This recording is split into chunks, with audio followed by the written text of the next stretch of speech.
खुदाम यीशु की अज़ीम वलकादर नाम में आप सबकी सलामती हो। खुदाम का शुक्र करते हैं कि खुदावंद ने फजल बख्शा है कि हम इस ज़मीन पर अपने ज़िंदा खुदा के नाम को जलाल देने के लिए मौजूद हैं। खुदा ने हमें इसीलिए इस दुनिया में पैदा किया, इस दुनिया में रखा कि हम अपने ज़िंदा खुदा के नाम को इज़्ज़त और जलाल दें। मेरे अज़ीज़ों, मैं खुदा का शुक्र अदा करता हूँ कि खुदावंद हर रोज़ अपना फजल करता है, करम करता है और पाक रूह के वसीला से रहनुमाई करता है, गाइड करता है और मैं खुदा का कलाम लेकर आपके दरमियान मौजूद होता हूँ। मैं खुदा का शुक्र अदा करता हूँ कि पिछले दिनों में मैंने एक वीडियो रिकॉर्ड की थी जिसमें मैंने बताया था कि खुदावंद यीशु ने मरियम मगदलीनी को क्यों मना किया जब वो ज़िंदा हुए कि मुझे ना छू। और फिर खुदा यीशु बताते हैं कि मैं अभी अपने बाप के पास नहीं गया। क्यों वो बाप के पास जाना चाहते थे और क्यों मना किया गया कि अभी मुझे ना छू। और जबकि उसी दिन उसी शाम को शागिर्दों के पास आते हैं और शागिर्दों से कहते हैं कि मुझे छू कर देखो और मुझे टच करके देखो, मेरे ज़ख्मों को देखो जिसमें कील लगे थे, मेरे हाथों को देखो, मेरे पाँव को देखो जिसमें कील लगे थे, मुझे आप छू कर देख सकते हैं। तो इसमें एक बहुत बड़ा मुकाशफा है जो मैंने उस दिन आपको बताया था कि मरियम मगदलीनी को क्यों मना किया गया था और फिर शागिर्दों से कहा कि मुझे छू कर देखो। आज मैं आपको बताऊंगा कि खुदा यीशु ने शागिर्दों से क्यों कहा कि मुझे छू कर देखो, जबकि मरियम मगदलीनी से कहते हैं कि मुझे ना छू। उसी दिन शाम के वक्त शागिर्दों से कहते हैं कि मुझे छू कर देखो। इन दोनों बातों में क्या मुकाशफा है? मरियम मगदलीनी के बारे में मैंने आपको बता दिया था, लेकिन मज़ीद आज मैं थोड़ा सा रिवाइज करवाऊंगा आपको और उसके बाद हम जानेंगे कि शागिर्दों से क्यों कहा गया कि मुझे छू कर देखो। और मैं खुदा का शुक्र अदा करता हूँ कि खुदावंद पाक रूह के वसीला से रहनुमाई करते हैं, अपने मुकाशफात अयान करते हैं और मैं खुदा के मुकाशफात आप तक लेकर आता हूँ। और मैं उम्मीद करता हूँ कि आज जब खुदा के कलाम को सुनेंगे आप दूसरों तक भी पहुँचाएंगे ताकि दूसरे लोग भी इन मुकाशफात को जान सकें और खुदा के कलाम से जो है वो मुस्तफ़ीद हों, बरकत पाएँ और उनकी ज़िंदगी में खुदा का नाम जलाल पाएँ। मेरे अजीज़ों, मैं आपसे दरख्वास्त करना चाहता हूं कि अगर अभी तक आपने इस चैनल को सब्सक्राइब नहीं किया तो आप ज़रूर कीजिए, बेल आइकन को प्रेस कर दीजिए ताकि जैसे जैसे नई वीडियो अपलोड हो आपको बर वक्त मिले और आप उससे बरकत पाएँ और दूसरों तक भी खुदा के कलाम को पहुँचाएँ। मैं खुदा का शुक्र अदा एक बार फिर करना चाहूँगा कि खुदा बहुत सारे मुकाशफात दे रहा है और आने वाले दिनों में मैं और खुदा के राजों को, भेदों को आपके साथ शेयर करूँगा। आज इस तरह के दाऊद नबी 17 साल का है, कैसे 17 साल का एक जो नाबालिग है वो जाति जूलियत को, जो कि जंगजू है, कैसे उसको मार देता है। इसके पीछे क्या मुकाशफा है? अगर हम वैसे देखें फितरत के कानून को कि एक बच्चा जो है उसके अंदर एक खौफ होता है, एक डर होता है, लेकिन दाऊद की ज़िंदगी में हम डर को देख नहीं रहे। तो इसके पीछे खुदा का क्या मुकाशफा है? उसके बाद और इस तरह के बहुत सारे मुकाशफात हैं, जैसे कि खुदा यीशु मसीह ने बाग गतसमनी में सलीब पर कुर्बान होने से पहले कहा कि ए बाप, अगर हो सके तो ये प्याला मुझसे टल जाए, तो भी जैसे तेरी मर्जी है वो पूरी हो। तो इसके पीछे क्या राज है? इसमें क्या मुकाशफा है? वो जो प्याला जिसका जिक्र खुदा यीशु करते हैं कि टल जाए, वो कौन सा प्याला है? ये भी हम आने वाले दिनों में खुदा के इस बड़े मुकाशफा को जानेंगे। मैं इसलिए आपसे अर्ज़ करना चाहता हूँ कि आप इस चैनल को ज़रूर सब्सक्राइब कीजिए और जब आप खुदा के कलाम को सुने तो फिर इस खुदा के कलाम को आप ज़रूर अपने फ्रेंड्स एंड फैमिली के साथ शेयर कीजिए ताकि सब लोग आपके वसीला से बरकत पाएँ। और मुझे भी अपनी दुआ में याद रखिए ताकि मैं खुदा के कलाम के राजों को, भेदों को आपके साथ शेयर कर सकूं। मेरे अज़ीज़ों, आएँ खुदा के कलाम की तरफ मतवज्जो होते हैं। आप मेरे साथ मिलकर देख सकते हैं मुक़द्दस यूहन्ना रसूल की मार्फत लिखी गई अंजील 20 बाब और उसकी 11 आयत से मैं शुरू करूंगा। अभी मैं आपको रिवाइज करवाने वाला हूं जो पहले मैंने लेक्चर अपलोड किया था उसी को। उसके बाद हम देखेंगे कि शागिर्दों से क्यों कहा गया कि मुझे छू कर देखो। मुक़द्दस यूहन्ना रसूल की मार्फत लिखी गई अंजील 20 बाब और उसकी 11 आयत। लेकिन मरियम बाहर कब्र के पास खड़ी रोती रही और रोते रोते कब्र की तरफ झुककर अंदर नजर की तो दो फरिश्तों को सफ़ेद पोशाक पहने हुए, एक को सरहाने और दूसरे को पैंताने बैठे देखा जहां यीशु की लाश पड़ी थी। उन्होंने उससे कहा, ए औरत, तू क्यों रोती है? उसने उनसे कहा, इसलिए कि मेरे खुदावंद को उठा ले गए हैं और मालूम नहीं कि उसे कहाँ रखा है। ये कहकर वो पीछे फिरी और यीशु को खड़े देखा और ना पहचाना कि ये यीशु है। यीशु ने उसे कहा, ए औरत, तू क्यों रोती है? किसको ढूंढती है? उसने बागबान समझकर उसे कहा, मियाँ, अगर तूने उसको यहाँ से उठाया है तो मुझे बता दे कि उसे कहाँ रखा है, ताकि मैं उसे ले जाऊँ। यीशु ने उसे कहा, मरियम। उसने मुड़कर उससे अब्रानी ज़बान में कहा, रबूनी, यानी ए उस्ताद। यीशु ने उसे कहा, मुझे ना छू, क्योंकि मैं अब तक बाप के पास ऊपर नहीं गया, लेकिन मेरे भाइयों के पास जाकर उनसे कह कि मैं अपने बाप और तुम्हारे बाप और अपने खुदा और तुम्हारे खुदा के पास ऊपर जाता हूँ। मरियम मगदलीनी ने आकर शागिर्दों को खबर दी कि मैंने खुदावंद को देखा और उसने मुझसे ये बातें कहीं। मेरे अजीज़ों, मैं पहले आपके साथ शेयर कर चुका हूँ, मज़ीद मैं इसको रिवाइज कर रहा हूँ कि खुदावंद यीशु जब जिंदा हुए तो दो फरिश्ते आसमान से सरदार काहिन का लिबास लेकर आते हैं। वहां से जो खुदा के तख्त के पास आसमान के ऊपर हैकल है, हकीकी हैकल, जिसका नक्शा खुदा ने अपने बंदा मूसा को दिया कि इस तरह का खैमा बना जिसमें मैं सुकूनत करूंगा। और वही नक्शा जो ऊपर आसमान पर हैकल है, उसी का नक्शा खुदा ने अपने बंदा दाऊद को दिया कि ये हैकल बना। उस हैकल में से जो आसमान पर है, वहां से दो फरिश्तगान जो हैं खुदा यीशु के जी उठने से पहले वहां से सरदार काहिन का लिबास लेकर जमीन पर कब्र के पास आ जाते हैं। क्यों आते हैं? इसलिए कि खुदा यीशु ने कहा कि मैं शरीयत को मनसूख करने नहीं बल्कि पूरा करने आया हूं।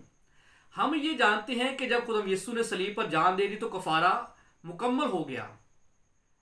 ऐसा नहीं है, बल्कि खुदा यीशु जब तक सरदार काहिन बनकर जो मज़बा है वहां पर जब तक अपना लहू नहीं गुजरान देते, तब तक कुर्बानी जो है, कफारा जो है, एक्सेप्टेबल नहीं है, एक्सेप्ट नहीं होता, पूरा नहीं होता। उसका जो एक रस्म है या उसका जो अदा करने का तरीकाकार है वो पूरा नहीं होता। इसलिए खुदा यीशु सरदार काहिन का लिबास पहनते हैं। जब शरीयत में कुर्बानी दी जाती थी, कफारा दिया जाता था, तो बर्रा को ज़बा करते थे, जो कि खुदा यीशु मसीह सलीब पर ज़बा हो गए, कुर्बान हो गए, और फिर बर्रा के लहू को वो लेते थे और कुर्बान गाह पर अंडेलते थे और पाक तरीन मकाम में गुजारा जाता था। जो है वो मज़बा के ऊपर अब बर्रा का जो लहू होता था उसको छिड़कते थे। तो उस तरह से वो सारा अमल करते थे और कुर्बानी का जो अमल था, कफारे का जो अमल था, वो पूरा होता था और पाक तरीन मकाम में लहू को पेश किया जाता था कफारा अदा करने के लिए। तो खुदा यीशु जब जिंदा होते हैं तो फरिश्ते मौजूद होते हैं सरदार काहिन का लिबास लेकर। खुदा यीशु कफन को, जो कि उस खुदा यीशु को कफनाया गया था जिसमें, वो वहां पर ही उतारते हैं। कब्र के अंदर कफन मौजूद है, सरदार काहिन के लिबास में है।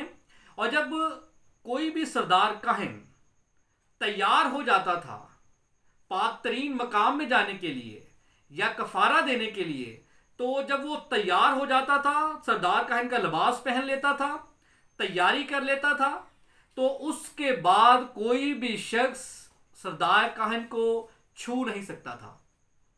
इसीलिए जो है मरियम मगदलीनी, उसको मना किया जाता है कि मुझे ना छू।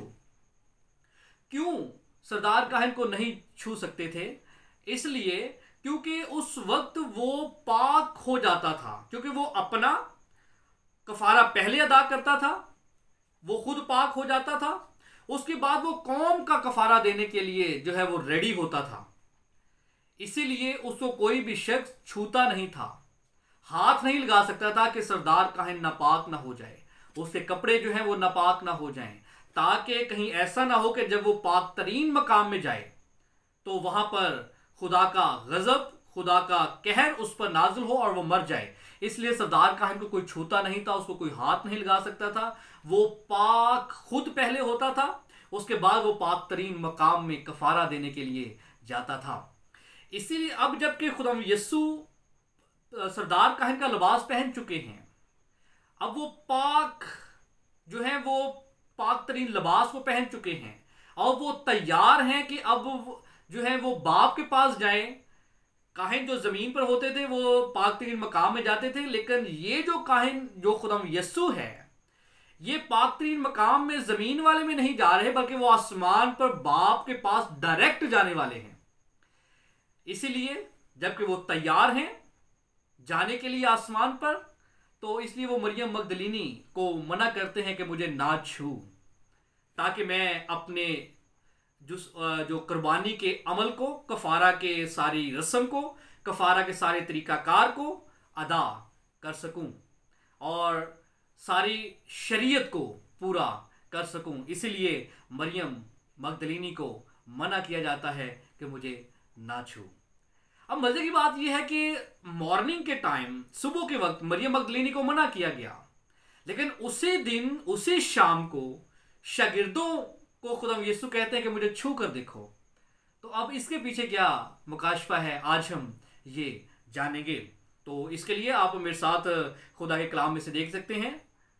मुकद्दस यूहन्ना रसूल की मार्फत लिखी गई इंजील 20 बाब और 19 आयत हम यहाँ से खुदा के कलाम में से तलावत करेंगे। यहाँ पर लिखा है, फिर उसी दिन जो हफ्ता का पहला दिन था, शाम के वक्त जब वहाँ के दरवाजे जहाँ शागिर्द थे यहूदियों के डर से बंद थे, यीशु आकर बीच में खड़ा हुआ और उनसे कहा, तुम्हारी सलामती हो। और ये कहकर उसने अपने हाथों और पसली को उन्हें दिखाया। पस शागिर्द खुदावंद को देखकर खुश हुए। यीशु ने फिर उनसे कहा, तुम्हारी सलामती हो। जिस तरह बाप ने मुझे भेजा है उसी तरह मैं भी तुम्हें भेजता हूं। खुदावंद के अजीम कलाम पर उसकी बरकत हो। यहां पर हम देखते हैं कि उसी दिन जिस दिन मरियम मगदलीनी को मना किया जाता है कि मुझे ना छू, मरियम मगदलीनी को सुबह के वक्त मना किया जाता है। और जब उसको मना किया जाता है तो खुदाम यीशु, मैंने बताया था कि आसमान पर जाते हैं, बाप के पास जाते हैं और सारी अरवाह को लेकर साथ जाते हैं जो जिंदा हुए, जो पाताल में थे, जहां पर खुदाम यीशु ने मुनादी की, और उन सारी ईमानदार रूहों को लेकर जो है वो बाप के पास आसमान पर जाते हैं। और फिर वहां पर जाकर हैकल के अंदर अपने पाक ब्लड को मज़बा पर अंडेलते हैं। कफारा के सारे अमल को जो है वो तरतीबवार अदा किया जाता है।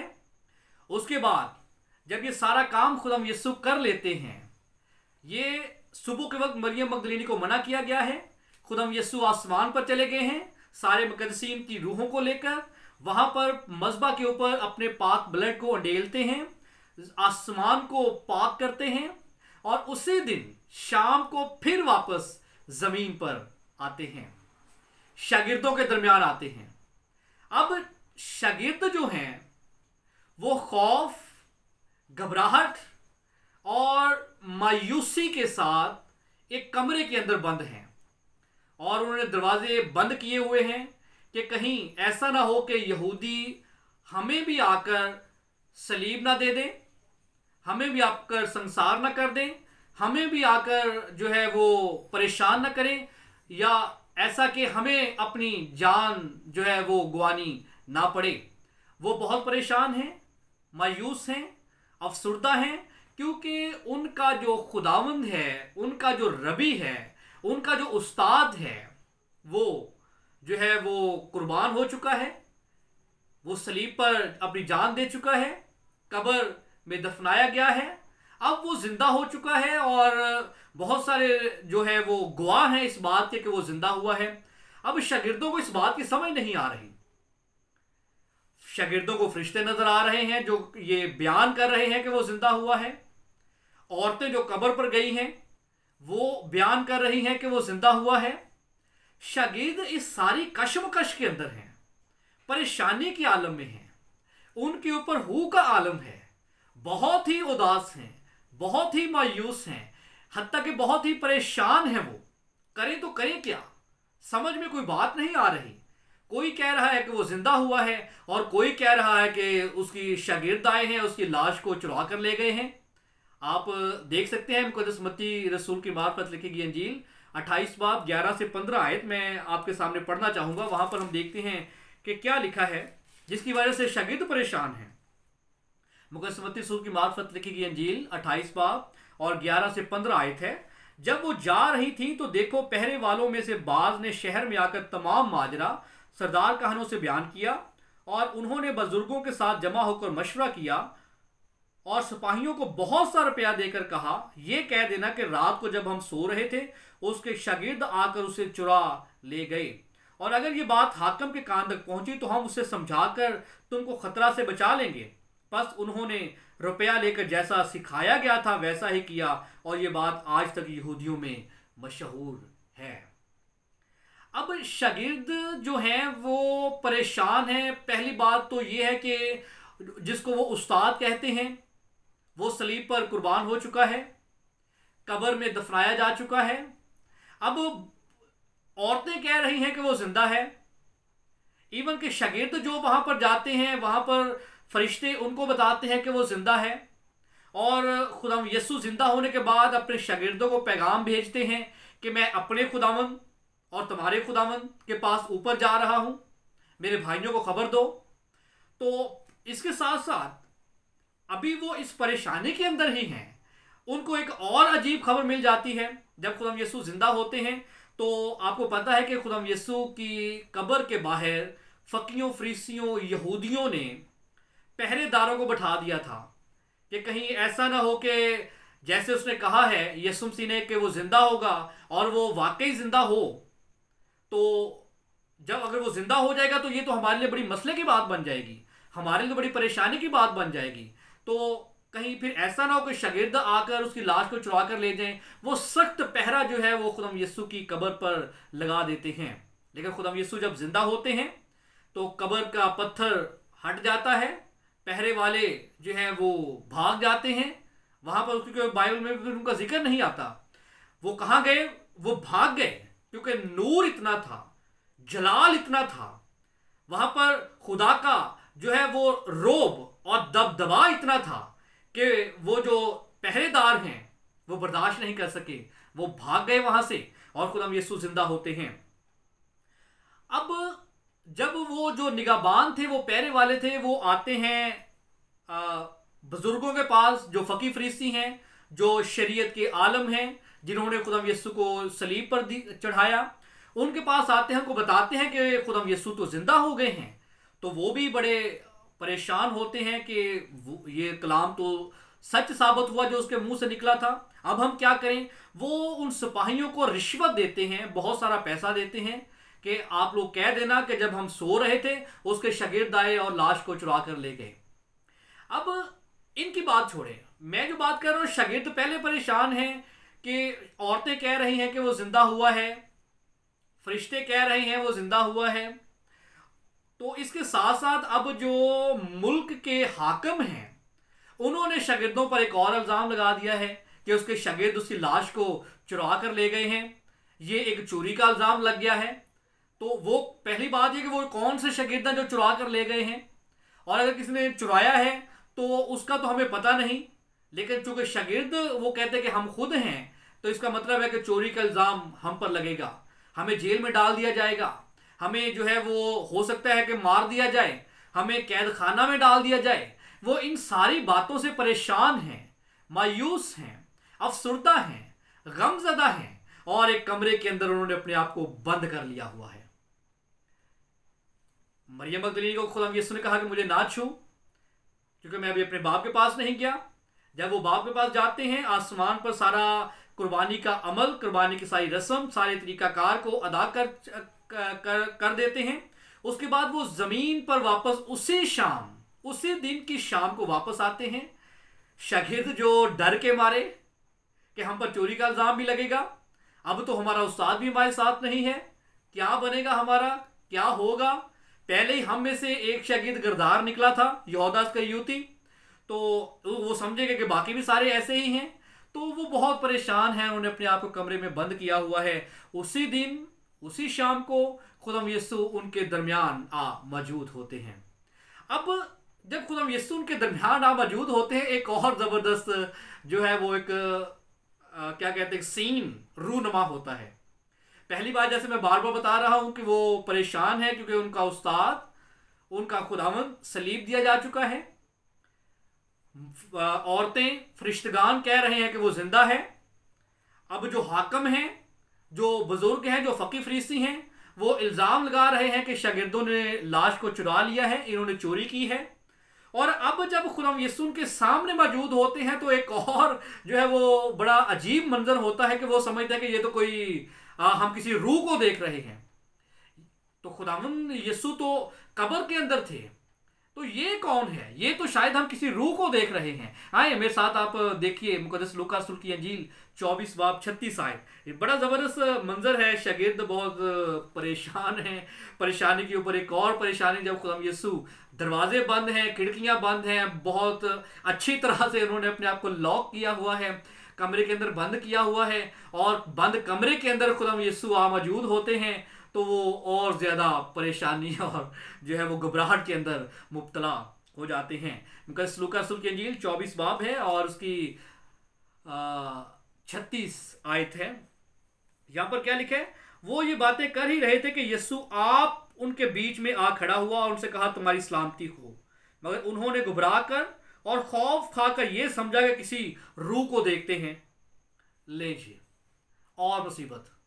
पहले वो इतना परेशान है, चोरी का इल्जाम उन पर लग रहा है, मायूस हैं, अफसुर्दा हैं। अब जब खुदाम यीशु बंद कमरे में उनके सामने आ जाते हैं, उनके दरमियान आ जाते हैं, वो और परेशान हो जाते हैं कि ये तो कोई जो है वो रूह है जिसको हम देख रहे हैं। तो इस वजह से खुदाम यीशु उनका डर दूर करें, उनका खौफ दूर करें, उनको तसल्ली दें, उनको शादमानी की खबर दें, उनको नजात का पैगाम दें, उनको ये बताएं कि कफारा जो है वो अदा किया जा चुका है। आसमान पर जहां पर आपके लिए जगह तैयार की जाएगी वो भी पाक साफ हो चुका है। हर तरह से नजात का जो काम है, नजात का जो मंसूबा था, वो पाए तकमील को पहुंच चुका है। खुदाम यीशु उनको बताते हैं, उनकी घबराहट को दूर करने के लिए, उनकी अफसुर्दगी को, मायूसी को, परेशानी को दूर करने के लिए खुदाम यीशु उनसे कहते हैं, मुझे छू कर देखो, मेरे हाथों को देखो, मेरे पाँव को देखो, मेरी पसली को देखो, मुझे छू कर देखो। मैं वही हूं, मैं कोई रूह नहीं हूं, मैं वही हूं, तुम्हारा उस्ताद, तुम्हारा नजात दहिंदा, इस दुनिया का नजात दहिंदा, खुदा का बेटा। मैं वही हूं, मैं कोई रूह नहीं हूं, मैं कामल इंसान हूं। आप मुझे छू कर देख सकते हैं। अच्छा, मजे की बात अब यह है कि शागिर्द फौरन समझ जाते हैं कि खुदावंद यीशु हैं। वो इस बात पर ईमान ले आते हैं, इकरार कर लेते हैं। छू कर अभी नहीं देखते, वो जो है वो इकरार कर लेते हैं और वो सिजदा करते हैं खुदाम यीशु को, और वो खुश हो जाते हैं। खुशी की लहर उनके अंदर दौड़ जाती है, शादमान हो जाते हैं, और शादमानी से वो जो है वो झूमना शुरू होते हैं कि हमारा नजात दहिंदा, हमारा उस्ताद जिंदा है। अब चोरी का इल्ज़ाम भी नहीं है क्योंकि वो जिंदा है, वो हमारे दरमियान है। और अब जबकि खुदा में यीशु उनके दरमियान है, उनके चेहरे हशाश बशाश हो जाते हैं, परेशानी खत्म हो जाती है। लेकिन एक बात है, यहाँ पर एक शागिर्द वहां पर नहीं था जिसका नाम तूमा था। वो जब तूमा आता है, खुदा यीशु जा चुके हैं। अब तूमा जब आता है कमरे के अंदर, तो शागिर्द उसे बताते हैं कि खुदा यीशु आए थे, हमने उसे देखा और हमने उसे सजदा भी किया। तूमा यहाँ पर एक और नई बात करता है, कहता है कि नहीं, मैं तब तक यकीन नहीं करूंगा जब तक मैं उसके हाथों के जो सुराख हैं उनके अंदर अपनी उंगली ना डाल लूं, उसकी पसली में जो बाला लगा था मैं वहां पर अपना हाथ डालकर ना देख लूं, मैं यकीन नहीं करूंगा। अब तूमा ने आकर एक और नई बात कर दी। शागिर्द फिर थोड़ा सा वो मायूसी के अंदर चले गए हैं कि अब खुदावंद ने तो कहा था कि मुझे छू कर देखो, लेकिन हमने छू कर नहीं देखा, तो देख लेते तो अच्छा था। हो सकता है कि वो रूह ही हो, खुदावंद यीशु ना हो। वो फिर मायूस हो जाते हैं, वो फिर परेशान हो जाते हैं, और फिर वो अभी जबकि पहले वो शादमान हो चुके हैं, अब उनकी शादमानी फिर चली गई। उन्होंने फिर अपने आप को, पहले हो सकता है वो ताला खोल लेते या वो बाहर निकलते और मनादी करना शुरू करते, लेकिन ऐसा हुआ नहीं। वो फिर उन्होंने अपने आप को बंद कर लिया। 8 दिन फिर वो कमरे के अंदर बंद रहे, 8 दिन और उन्होंने अपने आप को कमरे के अंदर बंद रखा। 8 दिन के बाद फिर खुदाम यीशु उनके दरमियान आ मौजूद होते हैं, उस वक्त जब तोमा भी उनके दरमियान मौजूद है।